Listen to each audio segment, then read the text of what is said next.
अपने सपनों को पूरा करने के लिए मन में सिर्फ उसको पूरा करने की लगन होनी चाहिए, जिसके बाद कामयाबी आपके कदम जरूर चूमती है। कहते हैं ना, किसी चीज़ को शिद्दत से चाहो तो पूरी कायनात भी आपको उसे दिलाने में लग जाती है। ऐसा ही कुछ होता है सपनों के साथ भी।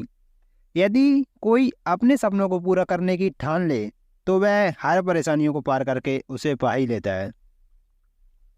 जसप्रीत बुमराह आज भारतीय क्रिकेट में जाना माना नाम बन चुका है।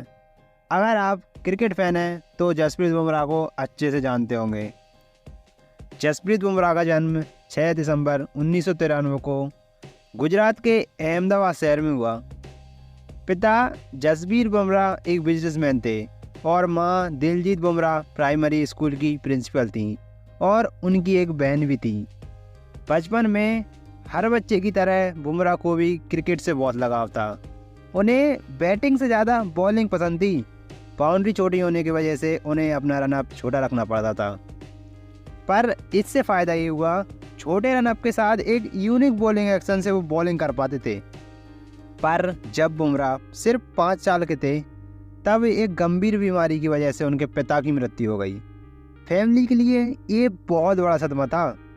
उनकी माँ को ये समझ नहीं आ रहा था कि वो दोनों बच्चों की परवरिश कैसे करेंगी, पर उनकी माँ ने हिम्मत दिखाई और दिन रात एक करके परिवार की ज़रूरतों को पूरा किया।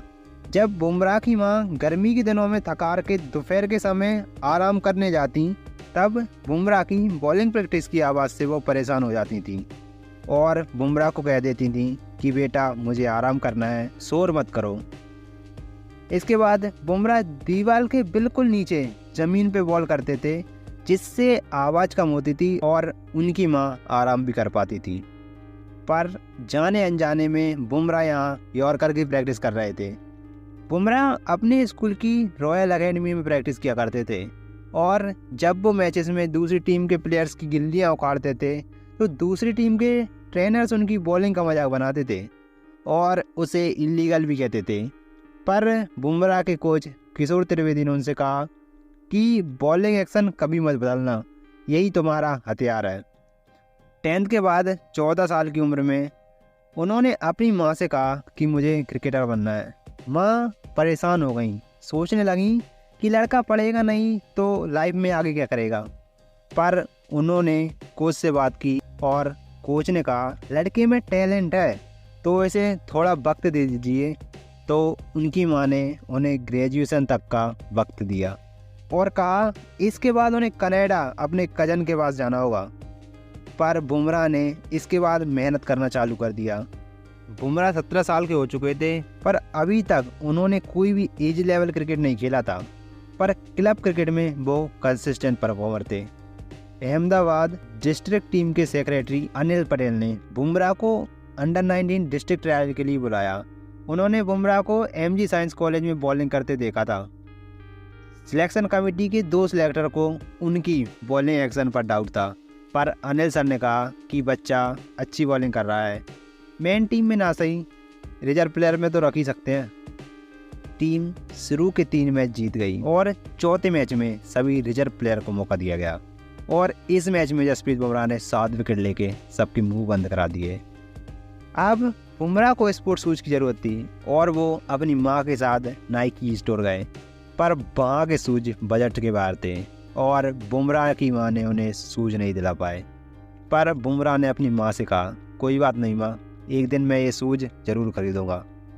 अच्छे परफॉर्मेंस की वजह से MRF पेस फाउंडेशन में बुमराह का सिलेक्शन हो गया और वहाँ उनकी मुलाकात ग्लेन मैकग्रा से हुई और उन्होंने भी कहा बहुत यूनिक एक्शन है, इसे कभी मत बदलना।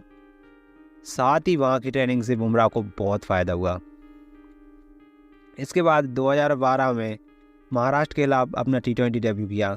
सैयद मुश्ताक अली ट्रॉफी के डेब्यू मैच में अच्छे परफॉर्मेंस की वजह से मैन ऑफ द मैच का अवार्ड मिला और फाइनल में अच्छे परफॉर्मेंस की बदौलत उन्होंने अपनी टीम को टाइटल भी जिताया।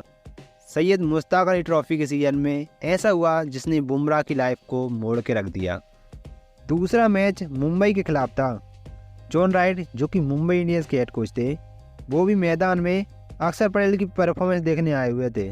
उन्होंने बुमराह को बॉलिंग करते हुए देखा और वो उनके यूनिक बॉलिंग एक्शन और एक्यूरेसी से बहुत इम्प्रेस हुए और उन्होंने बुमराह को मुंबई इंडियंस की टीम में शामिल कर लिया।